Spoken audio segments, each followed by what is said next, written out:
குடியரசு தின விழாவில் விவிஐபிக்களாக தங்களை காட்டிக்கொள்ள சசிகலா உட்பட மன்னார்குடி கோஷ்டி மேற்கொண்ட முயற்சி முறியடித்துவிட்டார் ஓ பன்னீர்செல்வம். இதனால் மன்னார்குடி கோஷ்டி கடும் அதிர்ச்சியில் இருக்கிறது என்கின்றன போயஸ் கார்டன் வட்டாரங்கள். ஜெயலலிதா மறைவை தொடர்ந்து ஆட்சியையும் கட்சியையும் கைப்பற்ற மன்னார்குடி கோஷ்டி முயன்று தோற்றது. அதன் பின்னர் அதிமுக பொதுச் செயலரானார் சசிகலா. இதனைத் தொடர்ந்து முதல்வர் பதவிக்கு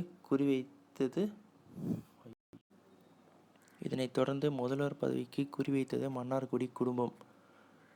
சசிகலா, நடராஜன், தினகரன் ஆகிய 4 பேரும் முதல்வர் பதவிக்கு குறிவைத்து காத்து கொண்டிருந்தனர்.